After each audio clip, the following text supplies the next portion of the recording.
நான் மதுரை மாநகரத்திலிருந்து வந்திருக்கிறோம். சின்னம்மாவுடைய அவர்களுடைய களத்தை வலுப்படுத்துறதுக்காக வேண்டி அவங்க இந்த எலெக்ஷனில் முதலமைச்சர் ஆகணுன்றக்காக வேண்டி நாங்கள்லாம் ஆதரவு தெரிவிக்கிறோம். மாயவன், ஈரோடு புறநகர் மாவட்ட அண்ணா தொழிற்சங்க செயலாளர். ஓபிஎஸ் அணியிலிருந்து விலகி புரட்சி தியாக தலைவி சின்னம்மா தலைமையில் கழக பணியாண்டிடம் நாங்கள் எல்லாம் இணைஞ்சிருக்கிறோம். புரட்சி தலைவரால் உருவாக்கப்பட்டு புரட்சி தலைவியால் காக்கப்பட்ட இந்த இயக்கத்தை புரட்சி தியாக தலைவி சின்னம்மாள் மட்டுமே காத்திட முடியும்னு நாங்கள்லாம் முடிவு பண்ணி மக்களும் கழக தொண்டர்களும் தியாக தலைவி சின்னம்மா தலைமையில் செயல்பட முடிவு செய்து அவரோட கரத்தை வலுப்படுத்த நாங்கள்லாம் இன்றைக்கு நேரிலே வந்து சின்னம்மாவை சந்தித்து எங்களோட ஆதரவை தெரிவித்திருக்கிறோம்.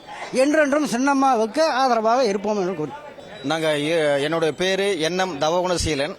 நாங்கள் ஈரோடு புறநகர் கிழக்கு மாவட்டத்திலிருந்து அந்தியூர் வந்திருக்கிறோம். எங்கள் அந்தியூர் ஒன்றியம்.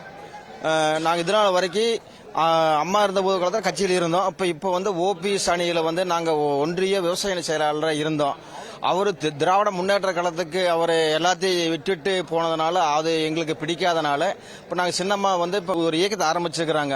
அந்த இயக்கத்துக்கு உயிர் கொடுத்து மீண்டும் நம்ம அம்மா புரட்சித் தலைவர் எம்ஜிஆர் புரட்சித் தலைவர் அம்மா அவங்க காலத்தில் கட்சி எப்படி இருந்ததோ அதே மாதிரி கட்சியை மீண்டும் உயிர் பெற செய்ய வேண்டும்.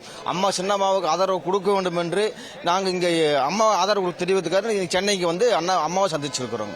நான் மறைமலை நகர்லேருந்து ராமநாதன் பேசுகிறேன். முன்னாடி அமமுக வர்த்தக அணியில் மாவட்டத்தில் இருந்தேன் செயலாளராக. இப்போ வந்து அம்மா வந்து புதுசாக ஒரு கட்சி ஆரம்பிச்சிருக்காங்க. மக்களுக்கான அடிப்படை வசதியெல்லாம் வரணும் அப்படின்னா அம்மா வந்தால் தான் கண்டிப்பாக நடக்கும். அதை நாங்கள் எதிர்பார்க்குறோம். அம்மா வந்ததை வரவே இருக்கிறோம்.